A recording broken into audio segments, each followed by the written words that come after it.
What if I told you that one man, nearly a century ago, discovered something so dangerous, so radical, so completely opposite to everything society teaches, that he deliberately hid his most powerful teachings, not from enemies, not from governments, but from people who were not ready?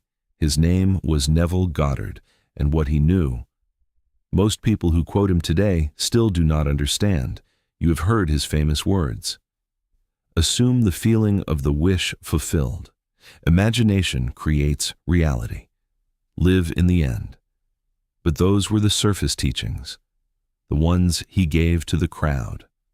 What I am about to share with you today are the layers beneath, the ones he spoke only in private lectures, the ones buried in the last chapters of books most people never finish, the ones that will make you question everything you thought you knew about your mind, your reality, and who or what is actually running your life. Stay with me, because once you hear this, you cannot unhear it. The teaching. He was afraid to give. Neville Goddard stood in front of thousands of people throughout his career. He spoke in Los Angeles, in New York, in packed lecture halls where people came desperate for answers about love, money, success, healing. And he gave them techniques, powerful ones, techniques that worked.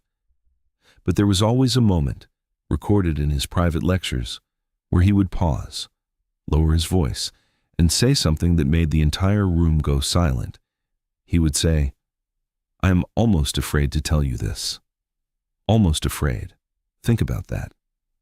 This was a man who feared nothing, a man who walked away from a successful dancing career in New York because he heard an inner voice telling him his real purpose was elsewhere. A man who challenged religious institutions publicly. A man who told people that God was not outside them, but within them. And yet, there were things he hesitated to say out loud. What was he hiding? Here's the first hidden teaching. Neville believed, and taught privately, that you are not a human being having a spiritual experience. You are a spiritual being who has chosen, voluntarily, to forget who you are. Not as punishment, not as a test, as an experience. He said, and these are his actual words from a 1968 private lecture. You agreed to this. Before you came into this body, you consented to the dream of limitation, because without forgetting your power, the game has no meaning. Read that again slowly. You agreed to forget your own power, which means waking up to it is not discovery. It is remembrance. This changes everything about how you approach manifestation. You are not learning something new. You are not acquiring a skill. You are simply remembering what you already knew before you were born into this body. The moment this lands, truly lands, the anxiety around manifestation disappears, because you are not trying to gain access to something. You already have the key. You simply forgot where you put it. The revision technique he called the most dangerous tool. Most people know Neville taught revision. Go back in your imagination. Rewrite the past, change how a conversation went, alter a memory that hurt you. Simple enough, powerful enough. But here is what almost nobody teaches about revision. Neville said in a lecture that revision is not just psychological healing. It is literally rewriting the timeline. He said, when you revise an event in imagination with feeling, that event, in some dimension of reality, did not happen the way you remember it. You have changed the past, and a changed past produces a different future. This is not metaphor. This is not poetry. He meant it literally. Modern quantum physicists, decades after Neville's death, began speaking about the many worlds interpretation, the idea that every possible version of every event exists simultaneously, that the act of observation collapses infinite possibilities into one experience. Neville said this in the 1940s, without a physics degree, without a laboratory, without funding. He said it from pure inner knowing. But here's the part that makes revision truly dangerous. If you revise the past incorrectly, meaning you revise from a place of desperation, of need, of anxiety, you do not heal the timeline, you contaminate it. You send the energy of lack into a memory and anchor that lack even deeper into your subconscious. This is why so many people try revision and feel worse afterward. They are doing the technique, but they are doing it from the wrong inner state. Neville was very specific. He said revision must be done from a place of absolute calm, of settled knowing. As if you were simply correcting a clerical error in a record book, not emotional, not desperate, not hopeful, settled, the way a judge signs a document, with authority, with finality, with zero doubt. When revision is done this way, Neville said the effects can appear within 24 hours, not days, not weeks, hours, because you have not just changed a memory, you have changed the cause, and a changed cause must produce a changed effect. That is not belief. That is law. The sleep secret nobody talks about. Everyone quotes Neville on imagination, but almost nobody talks about what he said about sleep. Neville believed, and taught extensively in his later years, that the moment just before sleep is the most powerful creative moment of a human being's entire day. He called it the hypnagogic state, the threshold between waking and sleeping. In this state, your conscious mind begins to relax its grip. The logical, critical, doubting mind starts to dissolve, and the subconscious, the real creator, becomes fully open, fully receptive, fully impressionable.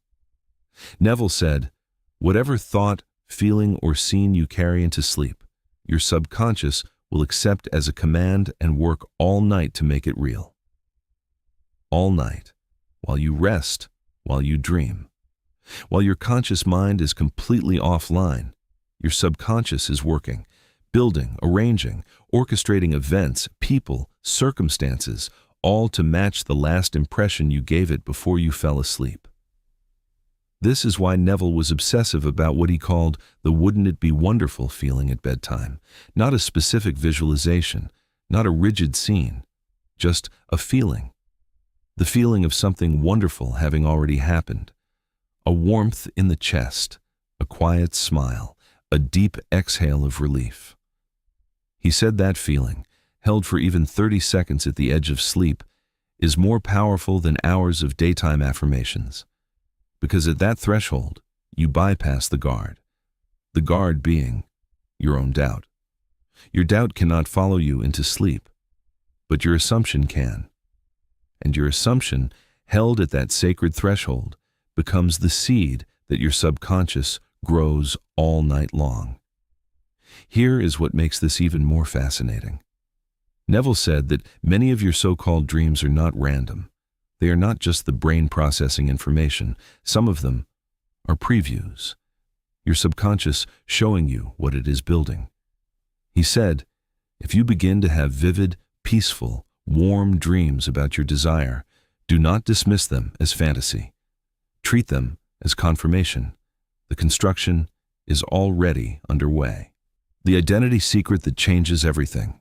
Here is the teaching that Neville considered the most misunderstood of everything he ever shared. People hear his teachings and they think, I need to change my thoughts. Wrong. Completely wrong. Neville never said change your thoughts. He said change your identity. There's a difference so vast between these two ideas that getting it wrong explains why millions of people apply his teachings and see no results. Changing your thoughts is like rearranging furniture in a house. The house remains the same. Changing your identity is demolishing the house and building a new one from the foundation. Neville said, you do not get what you want, you get what you are. Read that slowly.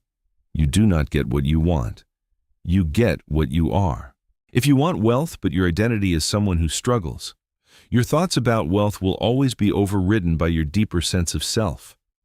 If you want love, but your identity is someone who is unlovable, every technique, every affirmation, every visualization will be sabotaged from within.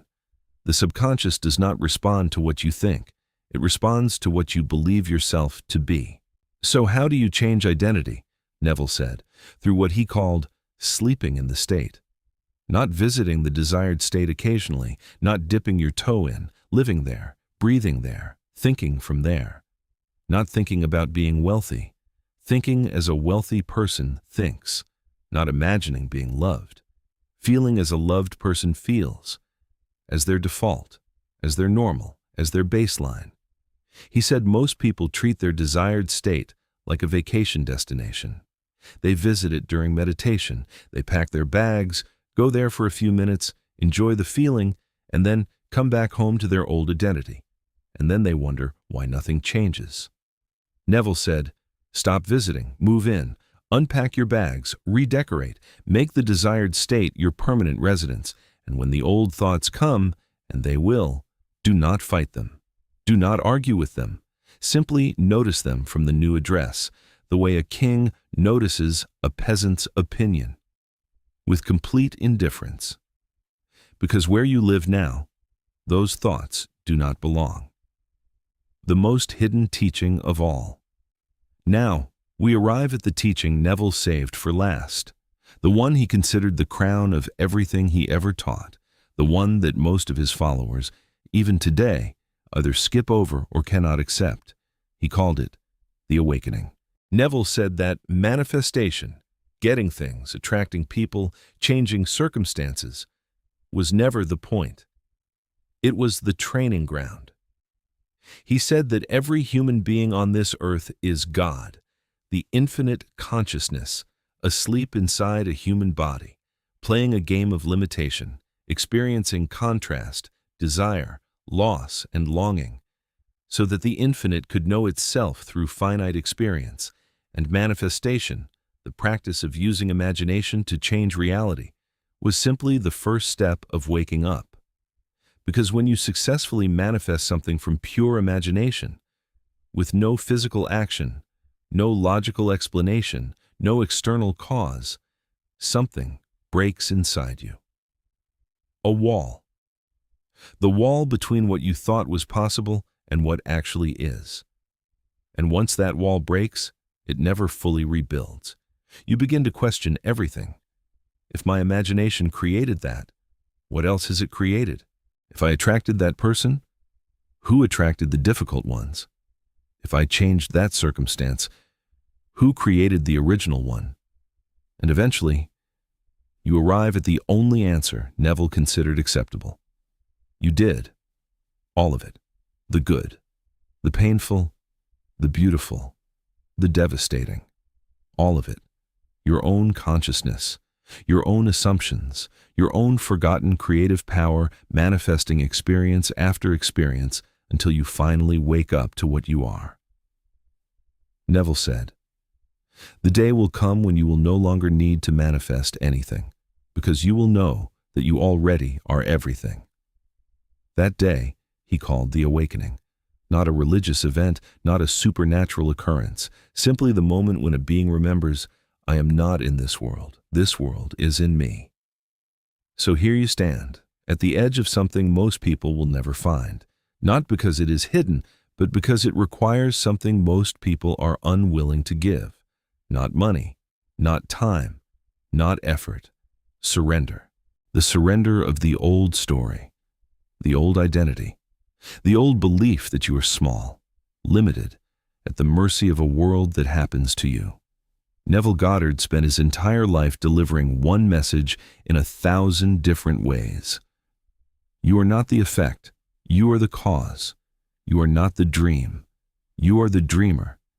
And the moment you stop waiting for the world to change, and instead change the world within, everything, absolutely everything, must follow. This is not motivation, this is not philosophy, this is the oldest law of existence, spoken by a man who proved it with his own life and left it behind for the rare few willing to truly hear it. You have heard it now. What you do with it is entirely up to you.